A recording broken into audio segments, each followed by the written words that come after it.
What's up, everybody? Brian Mann here, hands-on auto training. End of day, this is January 19th, 2022. Guys, running late today, as you see here. I ran hard, I had some other things I had to do, but we got back to that 2015 Cadillac Escalade first thing this morning, and I just got the chance to go back and take a look at that connector that was corroded, so I got a video clip to share with you about that. All right, we're back at that Escalade to take a look at it. This is on the passenger side rear. There's this big old connector right here. Check this out. Let me see if I can make it so you guys can see. I'm hoping it comes out on camera. Sometimes it doesn't, but there's a lot of green. You see there's actually terminals that are broken off and apparently missing, and a lot of green stuff there. Let me see if I can move this. And there we go. Take a look at that. Sweet. All right, the first actual stop of the day is this 2011 Ford Edge. It's got a replacement ABS control module in there, and I tried IDing this by tear tag to get the proper calibrations or configuration and stuff installed, and it failed to properly communicate. But check this out, the ABS has this code U3002-622B. It's basically a vehicle identification number issue, signal compare failure. So we got to get the right VIN number into this ABS control module. And if you take a look here at other DTCs, let's see, I think it was, we have an invalid data received from the ABS control module in the IPC. And we also have this PCM, I think it's a steering angle sensor code. So we got to see if we can get this thing done right.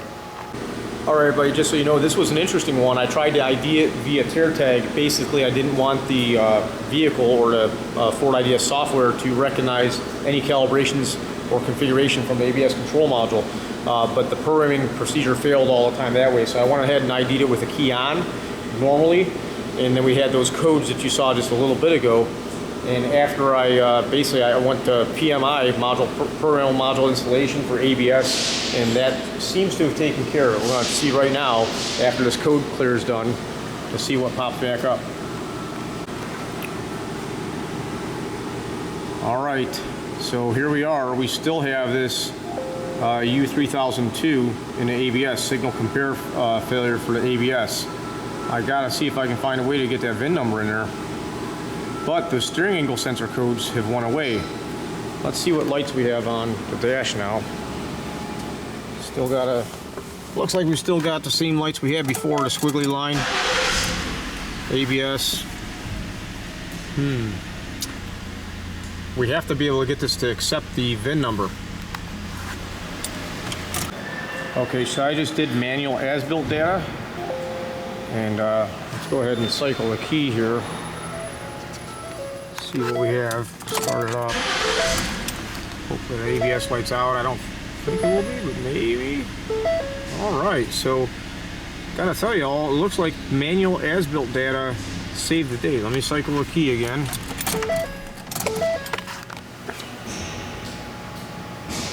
That ABS light is out. Let's go back and do a complete vehicle DTC scan. I'm just gonna go ahead, and you see how this says on the Ford IDS scan until we can clear the codes or we can refresh the codes. And I want you to see here that this says fault is currently present. So I'm gonna go ahead and refresh this page.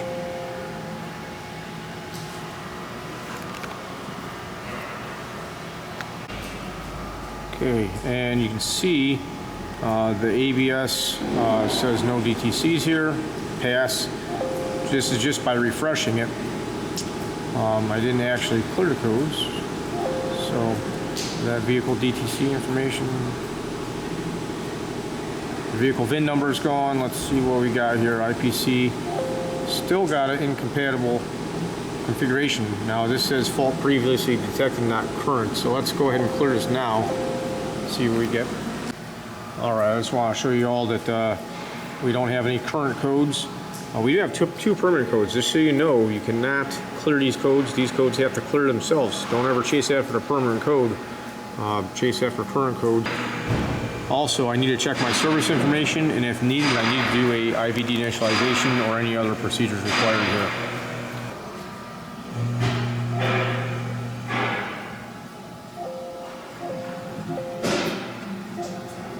And this is our IVD initialization procedure. Pretty cakewalk. Successful. Alright, we're back with a 2000 Chevy Express. This is the same vehicle that I programmed the computer a few weeks ago on, but unfortunately it was a crank start stall, then it crank started and ran for a little while. Ran kind of rough, then it stalled. It was 5 o'clock on Friday, if you know what I mean. So the customer said they'd take a look at it, but it has not ran since that day from what I hear. Looking around here, just taking a look. I'll show you guys what it's doing. Doghouse is already off for easy access. I like that. Put the key on here. And we do have a check engine light. I don't know if you guys can see that from the right spot. We do have a check engine light. I'm going to go ahead and crank it. So we have a crank no start situation. I'm thinking to go after that easy to access fuel pressure port first. The customer does say it'll crank start and stall sometimes and run rough and backfire when they spray ether down the intake, but I gotta try stuff out myself. Okay, I just installed my fuel pressure gauge there, and I can tell you, fuel smells a little old. It doesn't smell great. Let's go ahead and key this up. See what we have here. So this is up to 60 psi. That's cool. So we do have good fuel pressure. Let's go ahead and take a fuel sample.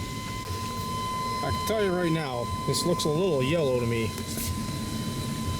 for my liking of fuel. I don't think the camera's picking it up right, but this is awfully yellow.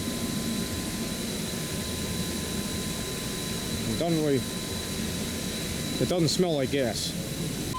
Okay, I gave this a little shot of starting fluid to see what happens here.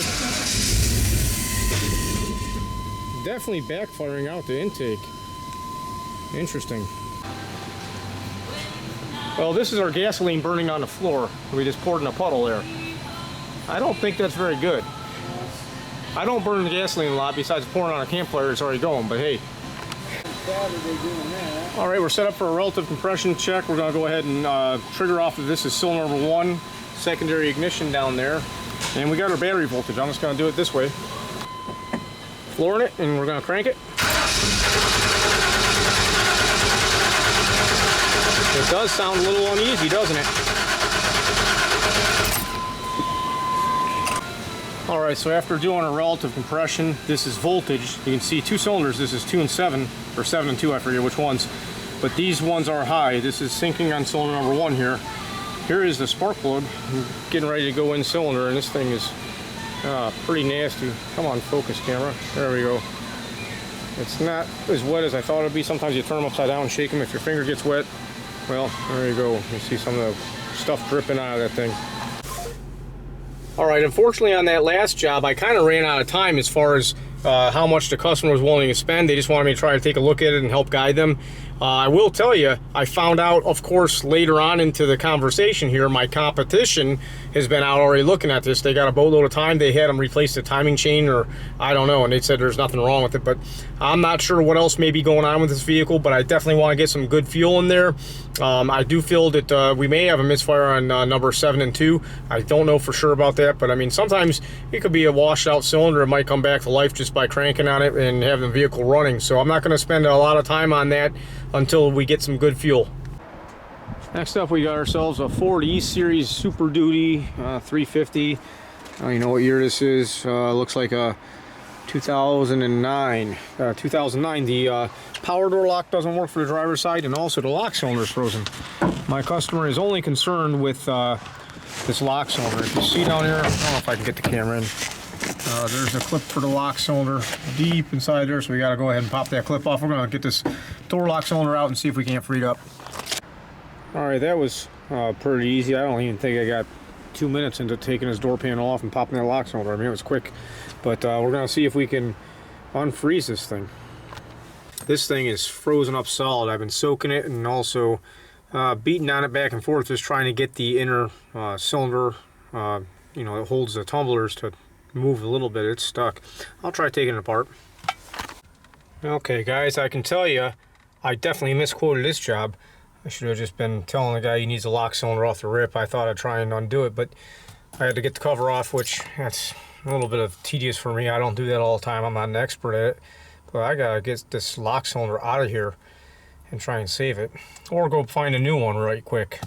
I'm gonna slowly pull this out and see if these things all scatter. I'm gonna keep it sideways here, because I think we got ourselves a part where we can fix it now.